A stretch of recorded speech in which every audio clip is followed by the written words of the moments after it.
السلام علیکم ورحمۃ اللہ وبرکاتہ۔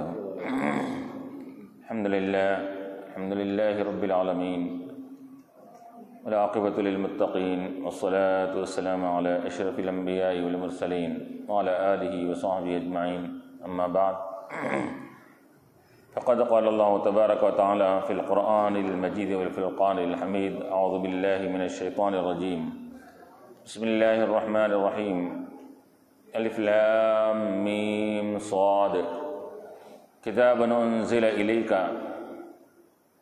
فلا یکن فی صدرک حرج منہ لتنذر بہ وذکری للمؤمنین، اتبعوا ما انزل الیکم من ربکم ولا تتبعوا من دونہ اولیاء قلیلا ما تذکرون۔ صدق اللہ العلی العظیم۔ وقال تعالی فی مقام آخر فی شان حبیبہ الکریم، ان اللہ وملائکتہ یصلون علی النبی یا ایھا الذین آمنوا صلوا علیہ وسلموا تسلیما۔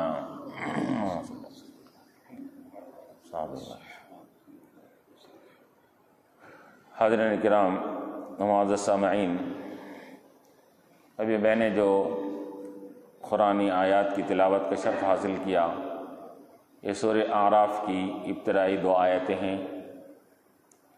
اس میں رب تبارک و تعالی کلام مقدس قرآن کریم کے نزول نازل ہونے کا ذکر فرما رہا ہے کہ اللہ تعالیٰ نے اس مقدس کلام کو اپنے مقدس رسول حضرت محمد مصطفیٰ صلی اللہ علیہ وسلم پر نازل فرمایا، چونکہ اس سے پہلے کی آیات سورہ کے اختتام پر اللہ تعالیٰ نے اس کا اختتام فرمایا تھا غفور الرحیم کے ذریعے سے کہ اللہ بخشنے والا رحم فرمانے والا ہے۔ تو اللہ تعالیٰ کی مغفرت اور اس کی رحمت اگر چاہتے ہو تو تم کو قرآن سے اور صحابہ قرآن سے جڑ جانا چاہیے۔ اگر یہ دونوں سے جڑ جاؤ گے تو پھر تمہارے لیے اللہ تعالیٰ کی مغفرت بھی تم کو حاصل ہوگی، اللہ تعالیٰ کا رحم و کرم بھی تمہارے ساتھ شامل حال ہو جائے گا۔ اور پھر یہ بھی کہا گیا تھا کہ لیبلوکم، کہ اللہ تعالیٰ سابقہ آیت میں آخر آیت میں کہا گیا تھا کہ اللہ تعالیٰ تم کو آزماتا ہے ہر لحاظ سے، کسی کو مال دے کر، کسی کو مال نہ دے کر، کسی کو عزت اور عہدے دے کر، کسی کو نہ دے کر، ہر طریقے سے آزماتا ہے۔ تو اب یہاں یہ بتلایا جا رہا ہے کہ دیکھو، قرآن دے کر بھی آزمایا جا رہا ہے، صاحب قرآن کو دے کر بھی تمہارے کو آزمایا جائے گا یہاں پر۔ اور یہ صاحب قرآن اور قرآن تمہارے لیے دنیا میں بھی آزمائش کا، یہ امتحان کا یہ مرکز ہے۔ اور یہ قرآن اور خاص طور پر صاحب قرآن جو ہے وہ تمہارے لیے خصوصی خبر کی گھڑی میں بھی امتحان اور آزمائش کا یہ مرکز بنیں گے۔ اس کے اندر کہ سب سے زیادہ اہم سوال جو تم سے سب سے پہلے مرنے کے ساتھ یہ خبر میں پوچھا جائے گا، وہ اہم سوال وہ اس رسول مقدس علیہ الصلوۃ والسلام کے ذات بابرکت کے بارے میں پوچھا جائے گا۔ یہ اس وجہ سے کہ اللہ تبارک و تعالیٰ نے قرآن نازل فرمایا اور صاحب قرآن کو اس قرآن کا جیتا جاگتا بولتا قرآن بنایا۔ تو اب یہاں پر آزمایا جائے گا، خبر کی گھڑی میں آزمایا جانے والا ہے تم کو اس رسول مقدس صلی اللہ علیہ وسلم کی ذات بابرکت کے تعلق سے۔ اور علماء فرماتے ہیں کہ سوالات تو 3 ہونے والے ہیں، لیکن اہم سوال، امپورٹنٹ سوال جو ہوگا وہ تیسرا، حضور کے بارے میں جو سوال ہوگا وہی اہم سوال ہوگا اس کے اندر۔ چنانچہ روایت میں آتا، امام بخاری رحمۃ اللہ علیہ نے اپنی بخاری شریف میں یہ، حالانکہ 3 سوالات کا دوسرے احادیث میں ذکر ہے، لیکن امام بخاری نے جہاں کہیں بھی یہ حدیث کو لایا خبر کے سوالات کے تعلق سے صرف ایک ہی سوال کا ذکر فرمایا کہ نبی کے تعلق سے پوچھا جائے گا۔ تو علماء فرماتے ہیں کہ وجہ کیا ہے اس کے اندر، دوسرے سوالات کا امام بخاری نے ذکر نہیں کیا، حالانکہ دوسرے کتابوں میں ملیں گے اپنے کو سوال یہ کہ من رب کا، تمہارا رب کون ہے، ما دینوں کا، تمہارا دین کیا ہے، یہ سوالات، لیکن یہ 2 سوالات بخاری میں نہیں ملیں گے آپ کو۔ یہ 2 سوالات کی والی حدیث تو علماء نے فرمایا کہ یا تو امام بخاری کو ان کے شرائط کے لحاظ سے نہیں ملی، یا نہیں تو آپ نے سمجھا کہ وہ دو سوالات تو ضمنی ہیں، اصل سوال تو یہ سوال ہے، اس وجہ سے یہ ذکر فرمایا اس کا، کیونکہ وہ سوالات تو کوئی بھی دے لے گا اس کے اندر کہ وہ یہود و نصارہ میں بھی اگر شخص ہوتا تو وہ بھی وہ سوال کا جواب دے سکتا ہے کہ من ربو کا، کون تمہارا رب ہے؟ تو رب کے ماننے والے تو ہر کوئی ہے اس کے اندر، یہود بھی مانتے ہیں، نصارہ بھی مانتے ہیں، مجوسی بھی مانتے ہیں، ہر کوئی مانتے ہیں، ساتھ میں شرک بھی کرتے ہیں لیکن رب کو مانتے ہیں۔ تو من ربو کا بولے تو وہ بھی کہیں گے کہ ربی اللہ ہمارا رب ہے۔ ما دینوں کا، تمہارا دین کیا ہے؟ تو ہر ایک اپنے آپ کو دین اسلام سے وابستہ سمجھتے تھے، اگرچہ کہ وہ دین اسلام سے نہیں ہے۔ تو وہ لوگ کہتے کہ یہود کہتے کہ ہمارا اسلام، ہمارا دین اسلام ہے کہتے، حالانکہ وہ ان کا وہ اسلام قابل قبول نہیں ہے۔ اور یہ نصارہ کہتے اسی طرح، تو یہاں تک کہ بعض مشرکین تو یہ کہتے تھے کہ ہم ملت ابراہیمی پر ہم قائم ہیں اس کے اندر، تو ہم بھی کیا ہے وہی دین کے ماننے والے ہیں، یہ کہتے۔ اور حقیقت میں امتحان اور آزمائش کسی کی یہ سامنے ظاہر ہو نہیں سکتی تھی، تیسرا سوال آ کر وہ تمام آزمائش کی چیزوں کو یہاں پر آ کر کھڑا کر دیا ہے۔ تیسرا سوال آ کر کہ ٹھیک ہے کہ تم اگر اللہ تعالیٰ کو رب مانتے ہو، دین کو، اور دین تمہارا اسلام اگر ہے، تو اب بتاؤ کہ ما کنت تقول فی ھذا الرجل، اس ذات مقدس صلی اللہ علیہ وسلم کے بارے میں تمہارا کیا کہنا تھا دنیا میں، یہ پوچھا جائے گا تیسرا سوال۔ اب علماء فرماتے ہیں کہ رب کو بتایا نہیں جائے گا لیکن رب کے بارے میں سوال کیا جائے گا۔ من رب کا، رب کا وہاں جلوہ دکھایا جائے گا؟ نہیں دکھایا جائے گا۔ رب کا سوال ہوگا، رب کا دیدار نہیں کرایا جائے گا۔ دین کا سوال ہوگا، دین کو پیش نہیں کیا جائے گا وہاں پر، لیکن نبی مقدس صلی اللہ علیہ وسلم کے تعلق سے سوال ہوگا تو حضور کو سامنے پیش کر سوال ہوگا وہاں پر۔ اسی وجہ سے کیا کہا، ما کنت تقول، وہاں کہا گیا کہ تمہارا رب کون، دین کو نہیں کہا گیا۔ اب لیکن حضور کی باری آ گئی تو کہا گیا کہ ما کنت تقول فی ھذا الرجل صلی اللہ علیہ وسلم، کہ بتاؤ کہ اس ذات مقدس کے تعلق سے تم کیا کہا کرتے تھے، اس ذات کے تعلق سے تم کیا کہا کرتے تھے دنیا میں۔ ھذا کے معنی کیا ہے؟ دس کے معنی ہے، دس مین، اس آدمی کے تعلق سے۔ تو دس مین کب کہا جاتا ہے؟ جب کہ سامنے موجود ہو اس وقت۔ تو علماء فرماتے ہیں کہ قبر میں حضور علیہ الصلوۃ والسلام کی جلوہ گری ہوگی اس کے اندر۔ اب یہ اور بات ہے کہ حضور کی جلوہ گری وہاں پر کس نوعیت کی ہوگی، لیکن معتبر بات تو یہ ہے کہ اب حضور کو ہر ایک کی امت کے پاس آنے کی زحمت نہ دینے کے لیے علماء نے کہا کہ احتیاط والا قول یہ ہے کہ اس کی خبر سے حضور کے روضہ اقدس تک تمام رکاوٹوں کو دور کر دیا جاتا ہے۔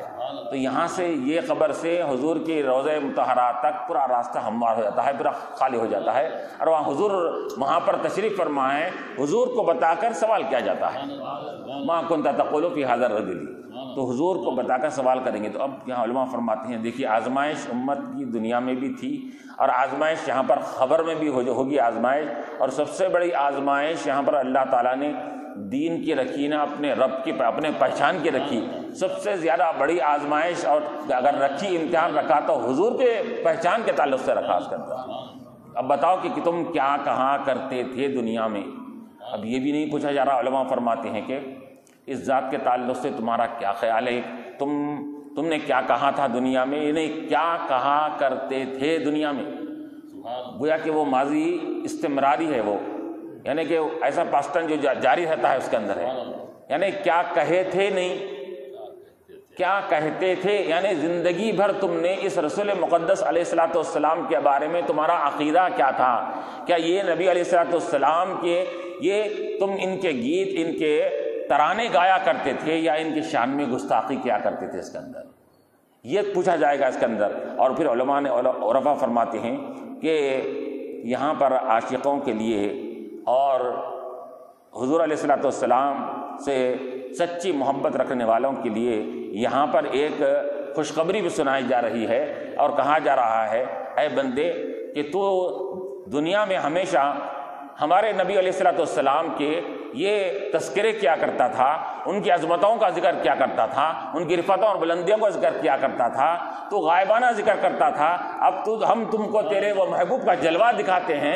اور ہم تیری وہ تعریف، وہ جو تیری تعریف تیرے محبوب کے سامنے تو تعریف کرنے والا تو ہوگا، تو محبوب تیرا سامنے ہوگا، سننے والے ہم ہوں گے۔ اللہ تعالیٰ فرمائے کیا کہا کرتا تھا یہ کہے، تو گویا کہ اللہ تعالیٰ فرما رہا ہے کہ اب یہاں پر دنیا میں کیا کہا کرتے تھے، دنیا میں ایک ایسا عقیدہ حضور علیہ الصلوۃ والسلام کے تعلق سے تھا، یہ عظمتوں والا عقیدہ تھا یا گستاخیوں اور بے ادبیوں والا عقیدہ تھا، اس کا امتحان آزمائش کی جائے گی اس کے اندر یہاں پر۔ تو یہ کہا گیا کہ عزم لیبلوکم، اللہ تعالیٰ ہر طریقے سے آزماتا ہے، تو یہاں پر بھی اللہ تعالیٰ خبر کی کٹھنائی میں سب سے بڑی آزمائش کی گھڑی حضور علیہ الصلوۃ والسلام کا عرفان اور حضور کا پہچان ہوگا۔ تو یہاں پر یہی کہا جا رہا ہے کہ اب چونکہ یہ سورہ کی ابتدا ہوئی، اس کے اندر اب اس کے اندر قرآن کے نزول کا ذکر آیا، اور پھر اللہ تبارک و تعالیٰ نے سورہ اعراف کا ابتدا فرمائی الف لام میم صاد کے ذریعے سے۔ یہ الف لام میم صاد یہ کیا ہے؟ یہ حروف مقطعات ہے، یہ ایسے حروف ہیں جس کے معنی اللہ اس کے رسول علیہ الصلوۃ والسلام کے درمیان میں راز ہے، گویا کہ ایک کوڈ ورڈس ہے جس کو صرف سوائے اللہ اس کے رسول کے کوئی نہیں جانتا۔ چنانچہ احادیث میں آتا ہے کہ جب ابتدا میں جب الف لام میم نازل ہوا تو آ کر حضرت جبریل علیہ السلام نے کہا، الف کہا تو حضور فرمایا کہ ہاں میں سمجھ گیا، آگے بڑھو۔ لام کہا تو حضور نے فرمایا کہ میں سمجھ گیا، آگے بڑھو۔ پھر میم کہا تو حضور نے فرمایا کہ میں سمجھ گیا، آگے بڑھو۔ تو گویا کہ یہاں پر یہ جتنے بھی حروف مقطعات سوروں سے پہلے جو آئے ہیں، الف لام میم صاد، الف لام را اور طٰہٰ وغیرہ، یہ سب چیزیں جو حروف مقطعات ہے، یہ گویا کہ اللہ اس کے رسول کے درمیان میں راز کی باتیں ہیں، جو اللہ تعالیٰ وہ راز کی باتیں اپنے حبیب کو بیان فرمایا اور حبیب نے اس کو جان لیا، اور یہ عوام الناس میں سے ہر ایک کو اس کے بارے میں، اس کے علم کے بارے میں اس کو دور رکھا گیا، اس کے اندر کسی کو اس کا علم عطا نہیں کیا گیا۔ یہ اور بات ہے کہ علماء نے اپنے اجتہاد سے، اپنی ذہنی اور علمی صلاحیتوں کے ذریعے سے بعض باتیں تفصیل کے طور پر کہی ہے، لیکن قطعی بات تو یہی ہے کہ حقیقت حال اللہ اس کے رسول زیادہ بہتر جانتے ہیں اس کے اندر۔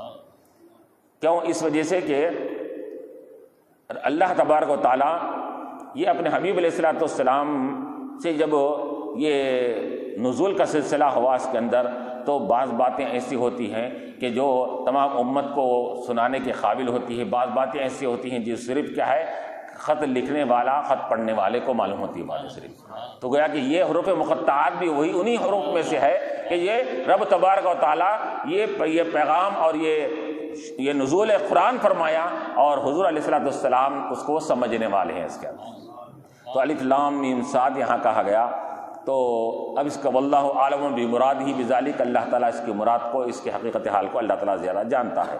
لیکن یہ اور بات ہے کہ بعض اللہ والوں نے ان سے اپنے ایک تقویٰ، پرہیزگاری، اللہ پر بھروسہ، توکل کے بنیاد پر حروف مقطعات کے انہوں نے اپنے معنی بھی لیے ہیں، استعمال کیے اس کے اندر۔ چنانچہ اس مقام پر روح البیان ایک تفسیر کی کتاب ہے، اس میں یہ لکھا گیا ہے کہ جیسا کہ الف لام میم صاد یہاں پر ہے، کاف ہا یا عین صاد یہ بھی آیا ہے اس کے اندر، قرآن کے اندر۔ تو حضرت روح البیان میں ایک واقعہ نقل کیا گیا ہے کہ مالک ابن دینار رحمۃ اللہ علیہ بڑے بزرگ گزرے ہیں، ابتدائی صدیوں کی بات ہے یہ۔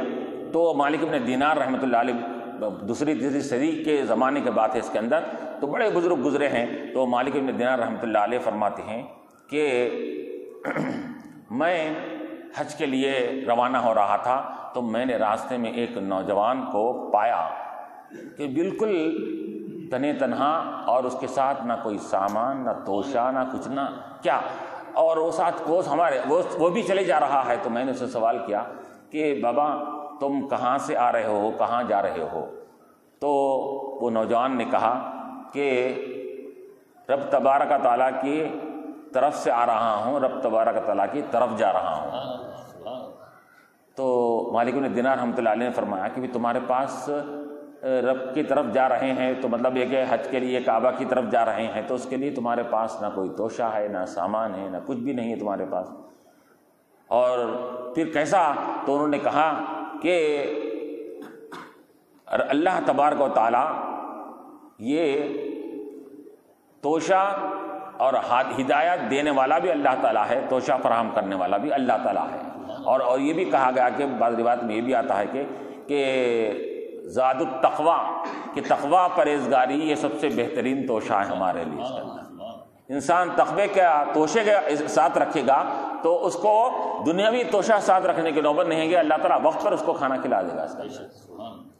تب یہ مالک بن دینار رحمۃ اللہ علیہ فرماتے ہیں کہ میں ایک قمیض وغیرہ دے کر اس کو قمیض بلا بہت ہی خستہ حالت میں تھا، نیم برہنہ حالت میں اسی تھا، پورا مکمل اس کے ہاتھوں وغیرہ چھپے ہوئے نہیں تھے، تو ایک کرتا میں اس کو دے کر کہا کہ یہ تم زیبتن کر لو. تو اس نے کہا کہ نہیں مالک بن دینار، مجھے اس کی ضرورت نہیں اس کے اندر. کیونکہ یہ دنیاوی جو بھی چیزیں ہوتی ہیں، دنیاوی نعمتیں جو بھی ہوتی ہیں، اگر حلال طریقے سے انسان کماتا ہے تو اس کے بارے میں بھی سوال کیا جانے والا ہے. حلال طریقے سے کمانے کے بعد بھی سوال کیا جانے والا ہے. حرام طریقے سے کمائے تو عذاب ہے ہی، حلال طریقے سے کمانے کے بعد بھی کہ کیا تو اس کو صحیح معنی میں صحیح مصرف میں استعمال کیا نہیں کیا، اس کا یہ استعمال کیا، اس کا پوچھا جانے والا اس کے اندر ہے. اور یہ ہمارے لیے جتنا بھی میسر ہے بس وہ کپڑا ہمارے لیے کافی ہے اس کے اندر. آپ اس کو پیشکش کو انہوں نے رد کر دیا.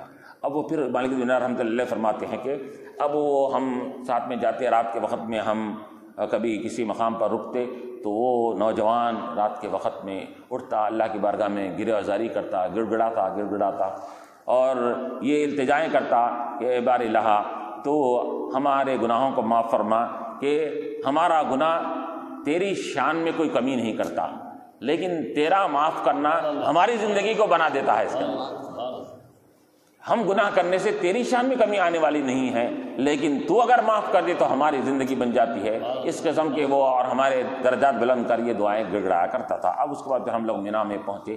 وہاں حج کے ارکان وغیرہ ہونے کے بعد جب سب لوگ قربانی دے رہے تھے تو یہ شخص نے کہا کہ اللہ کی طرف، آسمان کی طرف نگاہ اٹھا کر کہا کہ اے بار الہ، ہر ایک کے پاس مال ہے، دولت ہے، وہ خرید کر جانور قربانی دے رہے ہیں، میرے پاس تو کچھ بھی نہیں ہے، میری اپنی ایک جان ہے. انہوں نے اشارہ کیا اپنے حلق کی طرف، اشارہ کرنا تھا، وہیں گرا اور وہیں پر اپنی جان آفرید کے سپر کر دیا.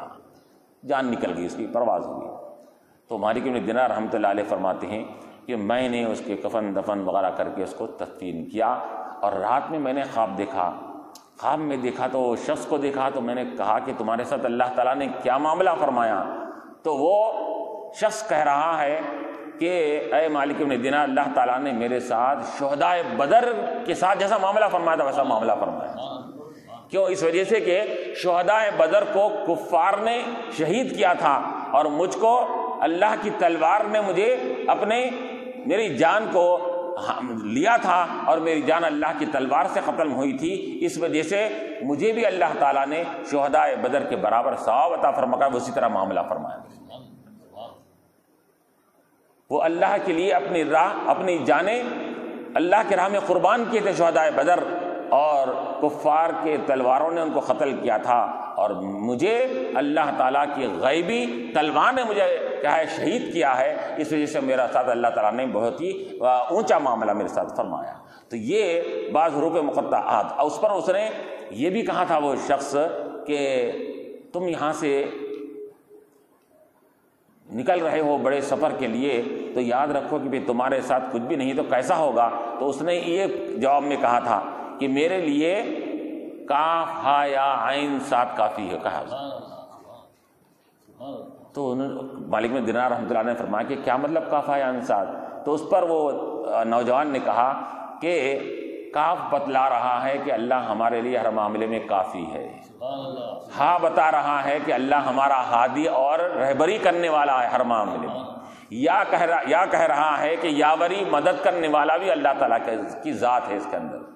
عین کہہ رہا ہے کہ وہ صاحب علم ہے، ہمارے ہر حالت سے واقف ہے، تو بندے کے جب ہر حالت سے واقف ہے تو وہ رب العالمین ہے، تو کیسا اس کے لیے سزاوار ہے کہ اپنے کسی بندے کو وہ بالکل بھوکا چھوڑ دے۔ یہ جب صاحب علم ہے تو ہمارے ہر حالت سے واقف ہے، تو ہماری ہر ضروریات کو پورا بھی کرے گا۔ سوال سے کیا معلوم ہو رہا ہے کہ اللہ تعالیٰ جب کافی بھی ہے، ہادی بھی ہے اور عالم بھی ہے، تو اس کا مطلب یہ ہوا اور اللہ تعالیٰ کا وعدہ سچا بھی ہے، تو معلوم ہے کہ سواد بتلا رہا ہے کہ صادق الوعدی، اللہ تعالیٰ اپنے وعدے کا سچا ہے۔ جب وہ کہہ رہا ہے کہ ہم تمہارے لیے کافی ہے، تو اللہ تعالیٰ ہمارے لیے ہر معاملے میں کافی ہے۔ تو یہ کاف ہے عین صاد کی تفسیر اس نوجوان نے اس طرح سے کیا ہے۔ تو یہاں پر الف لام میم صاد کہا جا رہا ہے۔ پھر اس کے بعد کہا گیا کتاب انزل الیک، یہ کتاب مقدس قرآن کریم کو انزل نازل کیا گیا ہے، الیک آپ کی طرف، من ربک آپ کے رب کی طرف سے۔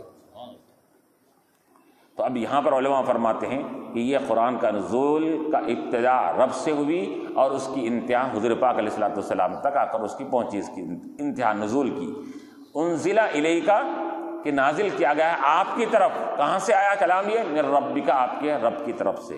تو فلا یکن فی صدرک حرج، تو اب یہاں حضور علیہ الصلوۃ والسلام کو دلاسا دلا جا رہا ہے، فلا یکن فی صدرک حرج، آپ کے دل مبارک میں، آپ کے سینے میں کوئی تنگی محسوس نہیں ہونی چاہیے کہ آپ اتنا اہم کلام لوگوں کے سامنے پیش کرنے، تبلیغ کرنے کے باوجود بھی لوگ اسلام قبول نہیں کر رہے ہیں، بعض مان رہے ہیں، بعض نہیں مان رہے ہیں، تو ان کے نہ ماننے کی وجہ سے آپ کے دل میں کسی قسم کی کوئی بوجھ آپ کے دل میں نہیں رہنا چاہیے، اس کے اندر آپ اس کی فکر مت کیجیے۔ فلا یکن فی صدرک حرج، آپ کے سینے مبارک میں کسی قسم کا کوئی تنگی اور کوئی مشقت اور کسی قسم کے بوجھ آپ کے سینے میں نہ آنے پائے اس کے اندر۔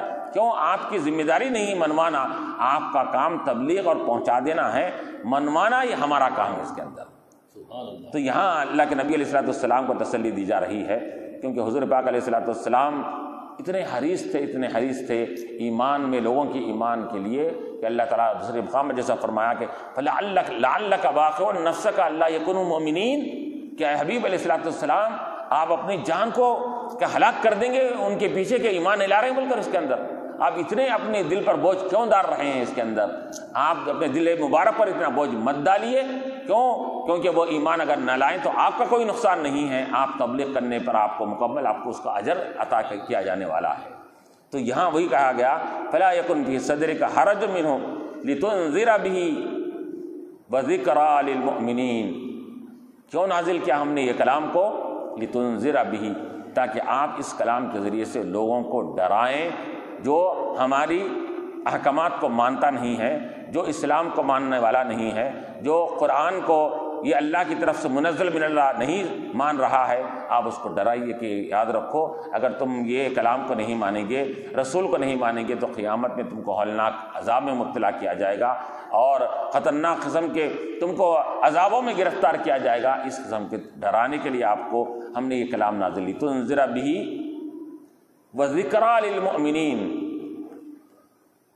ایک تو وجہ اس کی بیان کی جا رہی ہے، قرآن کے نزول کی علت اور مقصد بیان کیا جا رہا ہے۔ قرآن کے نزول کا مقصد جہاں پر ڈرانا ہے، وہیں پر دوسرے مقام پر اللہ تعالیٰ نے بشارت کا بھی ذکر فرمایا کہ یہ ایمان والوں کو خوشخبری دینے والی ہے اور کافروں اور نہ ماننے والوں کو یہ ڈرانے والی کلام ہے یہ۔ تو یہاں کہا گیا لتنذر بہ، تاکہ آپ ڈرائیں اس کے ذریعے سے، وذکریٰ للمؤمنین،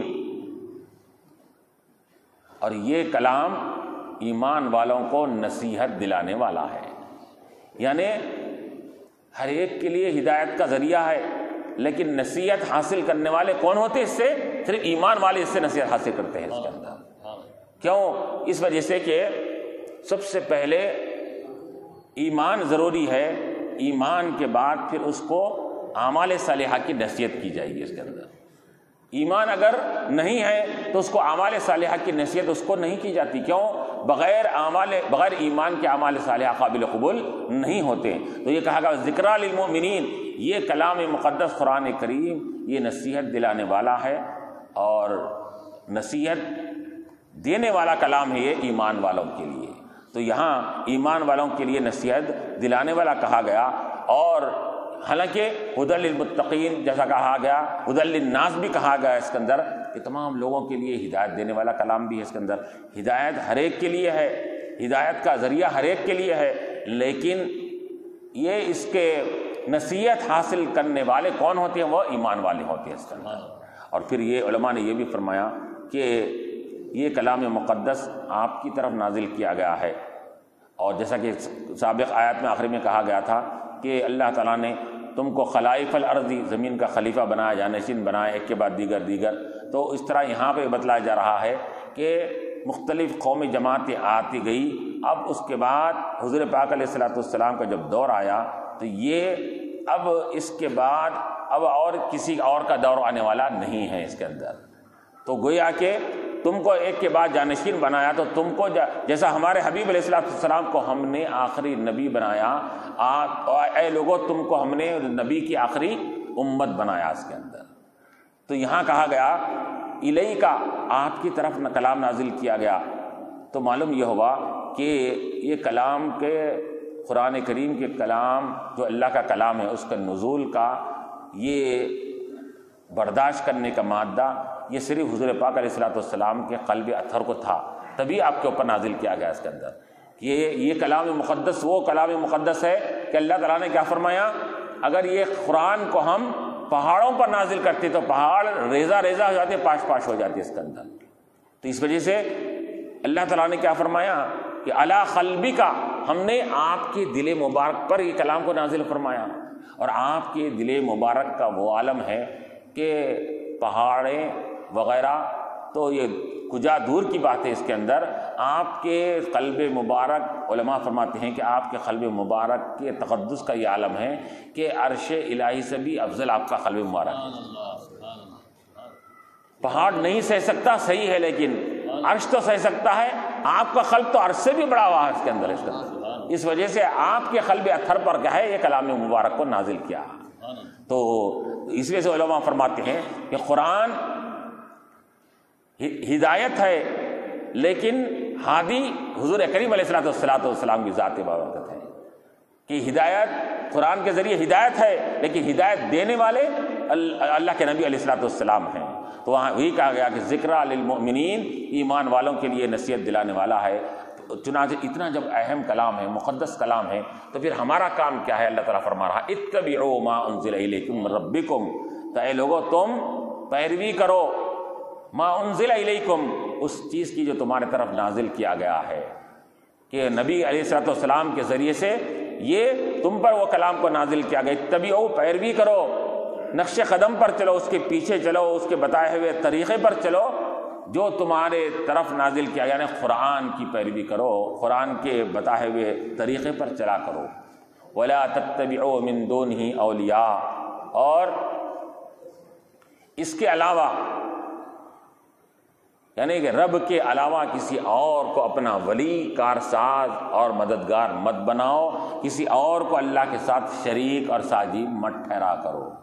تو گویا کہ یہاں پر کہا گیا اتبعوا، پیروی کرو، ما انزل الیکم من ربکم، جو تمہارے طرف نازل کیا گیا ہے. تو اب یہاں پر ما انزل الیکم میں قرآن کریم بھی ہے، اور علماء فرماتے ہیں کہ صرف قرآن کریم ہی نہیں کہ بلکہ حضور پاک علیہ الصلوۃ والسلام کی احادیث مبارکہ بھی یہ نزول قرآن ہی کے درجے میں رکھتے ہیں اس کے اندر. کیوں؟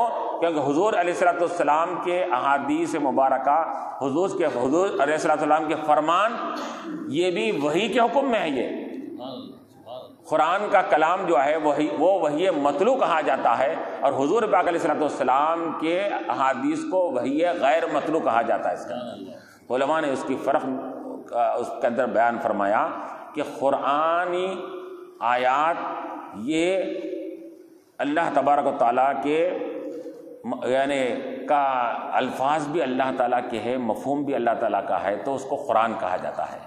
اور مفہوم اللہ کا ہے، الفاظ رسول کے ہے، تو اس کو حدیث کہا جاتا ہے.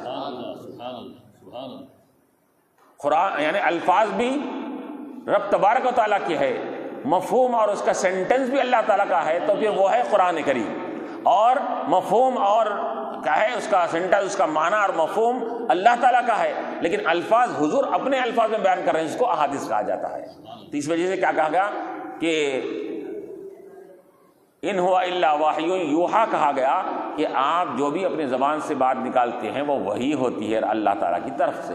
تو گویا کہ معلوم ہوا کہ حضور کا ایک ایک نکلنے والا جملہ گویا کہ الفاظ حضور کے ہو رہے ہیں، لیکن مفہوم اور معنی اللہ تبارک تعالیٰ کی طرف سے ہے اس کا۔ تو اب یہاں کہا گیا اتبعوا ما انزل الیکم من ربکم، تم لوگوں اے لوگوں پیروی کرو، تم اس کی قرآن کی بھی کرو اور صاحب قرآن کی بھی پیروی کرو، صاحب قرآن کے اقوال کی بھی پیروی کیا کرو اس کے اندر۔ اور یہاں پر یہ للکار کر حکم دے کر بتلایا جا رہا ہے کہ تم کیسے انسان ہو، کیسے اشرف المخلوقات ہو۔ اس نبی مقدس کی بات تو یہ چرند و پرند نے سنا ہے اور جھاڑیں اور درختوں نے ان کی باتوں کو سنا ہے، تم کیسے اشرف المخلوقات انسان ہو کہ ان کی بہترین انمول باتوں کو سن کر بھی تم اس کی طرف توجہ نہیں دے رہے اس کے اندر؟ کیوں؟ کیونکہ یہ نبی مکرم وہ ذات اقدس ہے کہ ان کی باتوں کو پہاڑوں نے بھی سنا ہے، ان کی باتوں کو جھاڑوں نے بھی سنا ہے۔ حضور حکم دیے، وہ جھاڑ سے کہو جا کر کے کیا ہے محمد صلی اللہ علیہ وسلم تم کو بلا رہے ہیں، تو صحابی نے جا کر کہا تو جھاڑ دوڑتا ہوا آیا اس کے اندر۔ تو چرند و پرند اور جھاڑ اور یہاں تک کہ جانوروں کی مختلف واقعات یہ مشہور پڑے ہیں حدیث کے اندر، جانوروں نے آپ کی بات سنا، سرکش اونٹوں نے آپ کی بات کو سنا اور چرند و پرند نے آپ کی باتوں کو سنا ہے، تو تم اشرف المخلوقات ہو، تو حضور علیہ الصلوۃ والسلام کی باتوں کو تم کیوں نہیں سن پا رہے ہو؟ اتبعوا، پیروی کرو، ما انزل الیکم من ربکم ولا تتبعوا من دونہ اولیاء، اللہ کے علاوہ کسی کو اولیاء مت بناؤ۔ اب یہاں اولیاء سے مراد یہاں پر علماء فرماتے ہیں جہاں جہاں پر بھی کہ اللہ کے علاوہ ولی مت بناؤ، اس سے مراد یہاں پر یہ ہمارے جو اولیاء اللہ ہے وہ ہرگز مراد نہیں ہے۔ بعض لوگوں نے یہ نادانستہ طور پر یہ جہاں پر بھی اس قسم کے الفاظ آئے تو انہوں نے یہاں پر تفسیر میں بریکٹ میں لکھ دیا کہ اللہ کے علاوہ کسی کو اور ولی مت بناؤ، تو گویا کہ آج لوگ کیا ہے مختلف اولیاء اللہ کو مارگاہوں میں جا کر مزاروں پہ جا کر ان کو پوج رہے ہیں، فلاں کر رہے ہیں، اس سے روکا جا رہا ہے بول کر انہوں نے یہ تفسیر کیا ہے۔ تو حالانکہ مفسرین فرماتے ہیں کہ یہاں اس سے مراد قطعاً اولیاء اللہ نہیں ہے، اس سے مراد یہاں پر معبودان باطل ہے، دیوتائیں ہیں، بتیں ہیں، یہ ان کو بلا جا رہا ہے۔ کیوں؟